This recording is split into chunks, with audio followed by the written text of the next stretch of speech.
Don't confuse love with abuse. Reclaiming the narrative of care. The line between intense passion and toxic control is often blurred by a culture that romanticizes the chase, extreme jealousy, and the idea that love should be a consuming fire. However, there is a fundamental distinction that must be made. Love is a practice of freedom.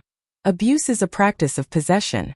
To protect one's mental and physical well-being, it is essential to dismantle the myths surrounding passionate conflict and recognize the calculated mechanics of manipulation. The foundation: safety versus fear. The most basic litmus test for any relationship is the presence of psychological safety. In a healthy partnership, love acts as a soft landing. It is characterized by mutual respect, where both individuals feel empowered to express their needs, disagreements, and identities without fear of retaliation. Abuse, conversely, is built on a foundation of power and control.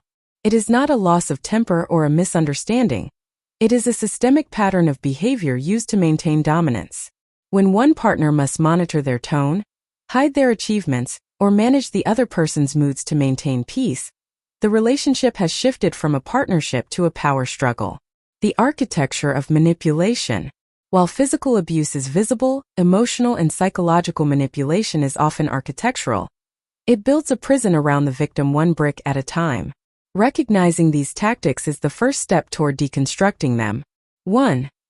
The distortion of reality, gaslighting. Manipulation often begins with the erosion of truth. Through gaslighting, an abuser flatly denies events occurred or mocks the victim's perception. By insisting that you're remembering it wrong, or you're just being dramatic, the manipulator forces the victim to abandon their own intuition. Over time, the victim loses trust in their own senses, making them entirely dependent on the abuser for a sense of reality. 2. The weaponization of affection, love bombing. Abuse often starts not with a punch but with a pedestal. Love bombing involves an overwhelming amount of attention and affection, designed to create an immediate, intense bond. This is a grooming tactic. It creates a debt of gratitude and a memory of perfection that the victim will spend the rest of the relationship trying to reclaim, even as the behavior turns cruel. The role of boundaries, the shield of self. If manipulation is the tool of the abuser, boundaries are the shield of the individual. In the context of a healthy relationship, boundaries are not walls meant to keep people out. They are gates that define where you end and your partner begins. Internal boundaries. These are the standards you set for how you allow yourself to be treated. It is the internal no that triggers when someone raises their voice, insults your intelligence, or invades your privacy.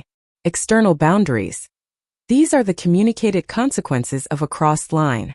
For example, I will not engage in a conversation where I am being called names. If this continues, I am leaving the room. In an abusive dynamic, the manipulator views a boundary as a challenge to their authority. They will often frame your boundaries as attacks or proof that you don't love them. However, a partner who truly loves you will respect your limits because they value your comfort. A partner who abuses you will attempt to dismantle your boundaries to ensure you have no defenses left. The myth of the hot-blooded lover.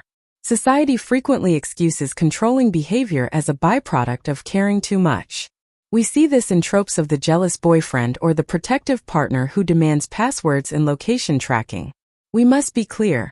Jealousy is not a measure of love. It is a measure of insecurity and entitlement. Love trusts until given a reason not to.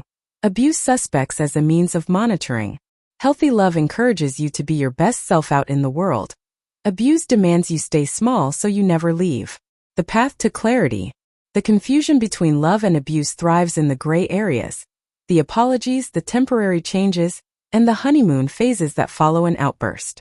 This intermittent reinforcement is what makes leaving so difficult.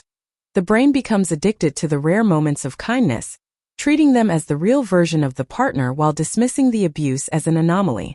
To choose oneself is to recognize that love cannot exist without respect.